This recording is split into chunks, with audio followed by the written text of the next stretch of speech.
ಈಗ ಗೊಂಗ್ರ ಸೊಪ್ಪಿನ ಗೊಜ್ಜು ಅಥವಾ ಪಚಡಿ ಅಥವಾ ಖಾರ. ಈ ಗೊಂಗ್ರ ಸೊಪ್ಪನ್ನ ಚೆನ್ನಾಗಿ ಸೋಸ್ಬಿಟ್ಟು ಬರೀ ಕಡ್ಡಿ ತೆಗೆದಾಕಬೇಕು. ಬರೀ ಎಲೆ ಅಂಥದನ್ನು ತಗೋಬೇಕು. ಈ ಥರ ಎಲೆ ಅಂಥದ್ದು ತಗೋಬೇಕು. ಅದನ್ನು ಚೆನ್ನಾಗಿ ತೊಳೆದು ನೀರನ್ನು ಶೋಧಿಸಿ ಇಟ್ಕೋಬೇಕು. ಈಗ ಅದಕ್ಕೆ ಏನೇನು ಬೇಕು ಅಂತ ಹೇಳಿ ಇಲ್ಲಿ ನಾನು ಇಟ್ಟಿದ್ದೀನಿ. ಸ್ವಲ್ಪ ಮೆಂತ್ಯ ಇಟ್ಟಿದ್ದೀನಿ, ಸ್ವಲ್ಪ ಉದ್ದಿನಬೇಳೆ ಇಟ್ಟಿದ್ದೀನಿ, ಹೆಸರುಬೇಳೆ, ಉದ್ದಿನಬೇಳೆ, ಕಡಲೆಬೇಳೆ, ಬೆಳ್ಳುಳ್ಳಿ ಇಟ್ಟಿದ್ದೀನಿ. ಈಗ ಇಷ್ಟನ್ನು ನಾನು ಹುರಿಬೇಕು. ಈಗ ಸ್ಟವ್ ಹಚ್ಚಿದ್ದೀನಿ. ಈ ಮೆಂತ್ಯನ ಸ್ವಲ್ಪ ರೋಸ್ಟ್ ಮಾಡ್ತೀನಿ. ಅದೇ ಥರ ಈ ಹೆಸರುಬೇಳೆ, ಉದ್ದಿನಬೇಳೆ ಎಲ್ಲ ಒಂದೊಂದು ಅರ್ಧ ಸ್ಪೂನ್ ಅಷ್ಟು ಇಟ್ಟಿದ್ದೀನಿ. ಎಲ್ಲನೂ ರೋಸ್ಟ್ ಮಾಡೋದಕ್ಕೆ ಇವಾಗ ಒಂದು ಇದ್ರ ಮೇಲೆ ಹಾಕಿದ್ದೀನಿ. ಇವಾಗ ರೋಸ್ಟ್ ಮಾಡ್ತೀನಿ ಇದನ್ನು.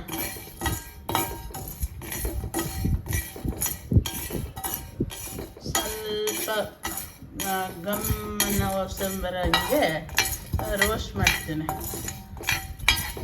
ನೆಕ್ಸ್ಟ್ ಇದಕ್ಕೆ ಏನೇನು ಆ್ಯಡ್ ಮಾಡಬೇಕು ಮಾಡ್ತಾ ತೋರಿಸ್ತೀನಿ. ಇವಾಗ ರೋಸ್ಟ್ ಮಾಡ್ತಾಯಿದ್ದೀನಿ, ಸ್ವಲ್ಪ ಗಮ್ಮನ ಸ್ಮೆಲ್ ಬರುವಂಗೆ. ಈಗ ಇದು ಗಮ್ ಅನ್ನಂಗೆ ಸ್ವಲ್ಪ ರೋಸ್ಟ್ ಮಾಡ್ಕೊಂಡಿದ್ದೀನಿ. ನಾನು ಡ್ರೈ ರೋಸ್ಟೇ ಮಾಡ್ಕೊಂಡಿದ್ದೀನಿ. ಎಲ್ಲ ಎಣ್ಣೆ ಹಾಕಿ ಆಯಿಲ್ ಹಾಕಿ ರೋಸ್ಟ್ ಮಾಡ್ಕೊತಾರೆ, ಪರವಾಗಿಲ್ಲ. ನಾನು ಆಮೇಲೆ ಹಾಕ್ತೀನಿ. ಇವಾಗ ಇದಕ್ಕೆ ಸ್ವಲ್ಪ ಕರಿಬೇವಿನ ಸೊಪ್ಪು ಹಾಕ್ತಿದ್ದೀನಿ. ಮತ್ತು ಇವಾಗ ಏನು ಮಾಡ್ತೀನಿ, ಎಲ್ಲ ಮೆಣಸಿನ್ಕಾಯಿ ಹಾಕ್ಕೊತಾರೆ. ನಾನು ಸ್ವಲ್ಪ ಹಸಿಮೆಣ್ಸಿನ್ಕಾಯಿ ಪುಡಿನೇ ಹಾಕ್ಕೊಂಡಿದ್ದೀನಿ ಇವಾಗ. ಮತ್ತು ಇದಕ್ಕೆ ಜೀರಿಗೆ ಹಾಕ್ಕೋಬೇಕು. ಸ್ವಲ್ಪ ಜೀರಿಗೆ ಹಾಕ್ಕೊಂಡಿದ್ದೀನಿ.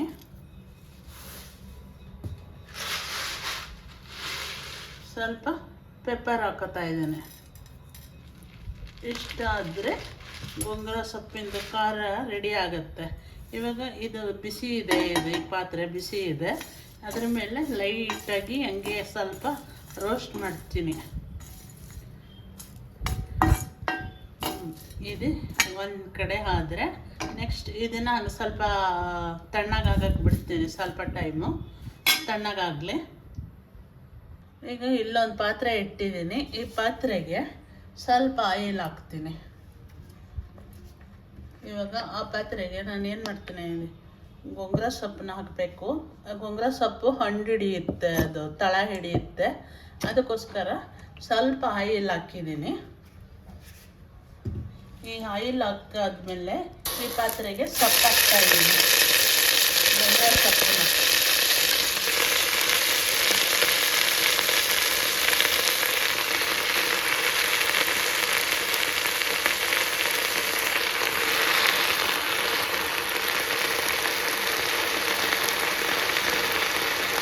ಸೊಪ್ಪನ್ನ ಹಾಕಾದ್ಮೇಲೆ ಅದು ಸ್ವಲ್ಪ ಕಮ್ಮಿ ಆಗುತ್ತೆ. ಇದಾಗೇನೆ ಅದು ಸ್ವಲ್ಪ ರೋಸ್ಟ್ ಆದಂಗೆ ಅದು ತುಂಬ ಜಾಸ್ತಿ ಕಾಣಿಸ್ತದೆ. ಆಮೇಲೆ ತುಂಬ ಕಡಿಮೆ ಆದಂಗೆ ಆಗುತ್ತೆ. ನೋಡಿದ್ರೆ ಇವಾಗ ತುಂಬ ಕಮ್ಮಿ ಆಯಿತು. ಅದನ್ನು ಹಂಗೆ ಸ್ವಲ್ಪ ಟೈಮು ಬೇಯೋದಕ್ಕೆ ಬಿಟ್ಬಿಡ್ಬೇಕು. ಹಂಗೆ ಬೇಯ್ತಾ ಇರಲಿ. ಇವಾಗ ಇದು ಸ್ವಲ್ಪ ತಿರ್ಗೋಣ ಹಂಗೆ ಸ್ವಲ್ಪ.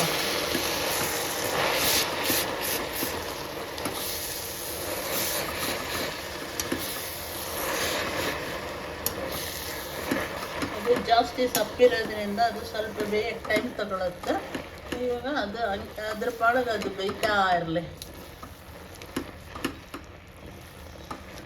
ಜಾಸ್ತಿ ಅದನ್ನು ತಿರ್ಗಕ್ಕೆ ಹೋದರೆ ತಳ ಹಿಡಿದು ಬಿಡುತ್ತೆ. ಕೆಳಗೆ ಸ್ವಲ್ಪ ಆಯಿಲ್ ಹಾಕಿದ್ದೀವಲ್ಲ, ಆ ಆಯಿಲ್ ಸ್ವಲ್ಪ ಹಂಗೆ ಆಯಿಲಲ್ಲಿ ಅದು ರೋಸ್ಟ್ ಆಗಬೇಕು.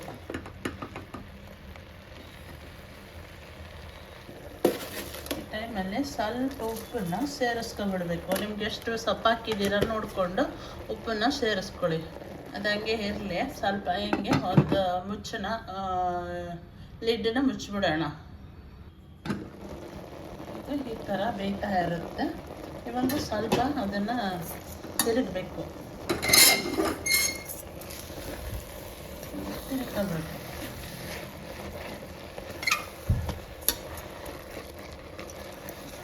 ಸೊಪ್ಪು ತುಂಬಿದಾಗ ತುಂಬ ಆಗಿತ್ತಲ್ಲ, ಇವಾಗ ಇಷ್ಟ ಆಗಿದೆ. ಅದು ಇನ್ನೂ ಚೆನ್ನಾಗಿ ಬೇಯಬೇಕು. ಆ ಸೊಪ್ಪನ್ನ ನಾವೇನು ಕಟ್ ಮಾಡೋಂಗೆ ಇಲ್ಲ, ಅದೇ ತುಂಬ ಅಂಬ್ಲಿ ಆದಂಗೆ ಆಗ್ಬಿಡುತ್ತೆ ಚೆನ್ನಾಗಿ ಬೆಂದು ಇದೆಲ್ಲ.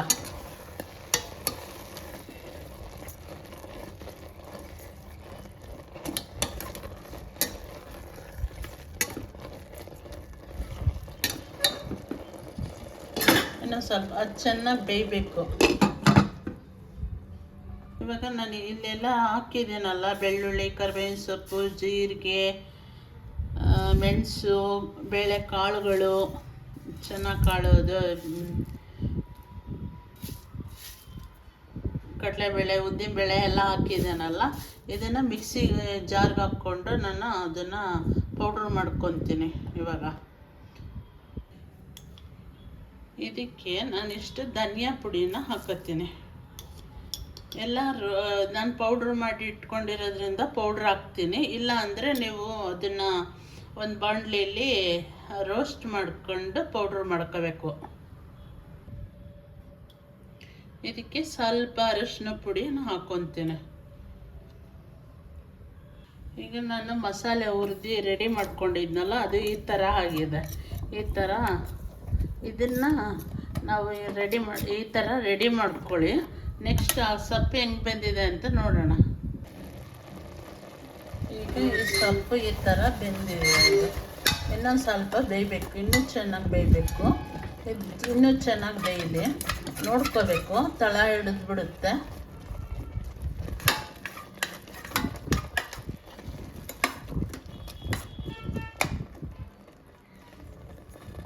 ಇನ್ನೊಂದು ಸ್ವಲ್ಪ ಬೇಯಲಿ, ಅದು ಮುಚ್ಚೋಣ. ಈಗ ಇದು ಈ ಥರ ಬೆಂದಿದೆ. ಇದು ಅವಾಗವಾಗ ನಾವು ಕೈ ಆಡಿಸ್ಕೊತಾ ಇರಬೇಕು, ಯಾಕೆಂದರೆ ತಳ ಹಿಡಿಯುತ್ತೆ, ಅದಕ್ಕೋಸ್ಕರ.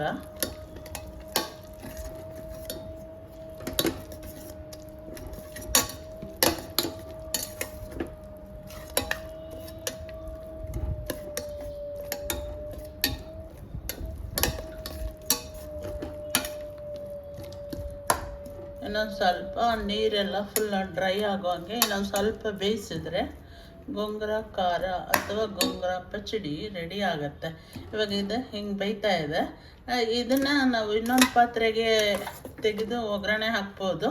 ನಾನು ಇವಾಗ ಇದೇ ಪಾತ್ರೆಯಲ್ಲೇ ಮಾಡ್ತೀನಿ. ಮೊದಲೆಲ್ಲ ಜಾಸ್ತಿ ಎಣ್ಣೆ ಹಾಕಿಲ್ಲ, ಎಲ್ಲರೂ ಎಣ್ಣೆ ಜಾಸ್ತಿ ಹಾಕ್ತಾರೆ.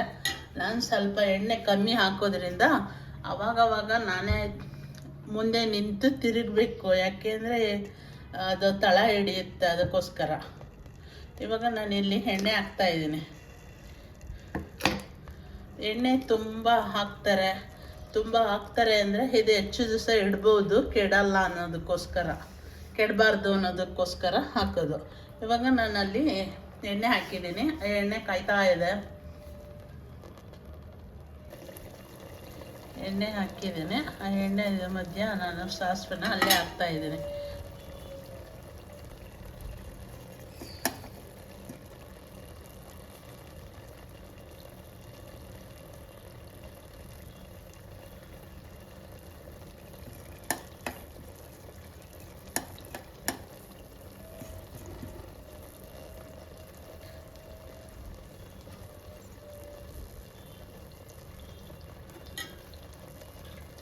ಇವಾಗ ರುಬ್ಸಿರೋ ಅಂಥ ಮಸಾಲೆ ಇತ್ತಲ್ಲ, ಈ ಮಸಾಲೆನ ಇಲ್ಲಿಗೆ ಹಾಕಬೇಕು. ಇದರೊಳಗೆ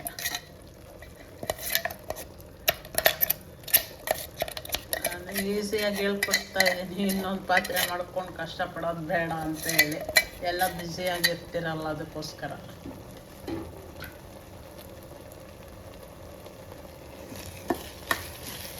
ಇವಾಗ ಎಲ್ಲ ಒಟ್ಟಿಗೆ ಮಿಕ್ಸ್ ಮಾಡೋಣ. ನಮ್ಮ ಮೊದಲೇ ಉಪ್ಪು ಹಾಕಿರೋದ್ರಿಂದ ಮತ್ತೆ ಉಪ್ಪು ಹಾಕೋ ಅವಶ್ಯಕತೆ ಇರಲ್ಲ.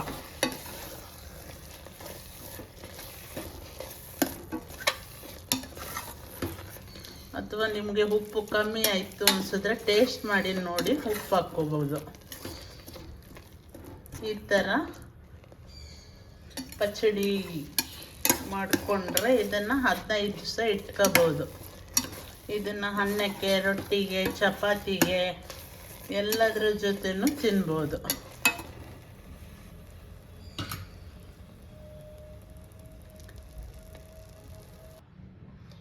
ಥರ ಪಚಡಿ ಮಾಡಿಕೊಂಡು ಸವಿರಿ. ಪಚಡಿ ಗೋಂಗೂರ ಪಚಡಿ, ಗೋಂಗೂರ ಖಾರ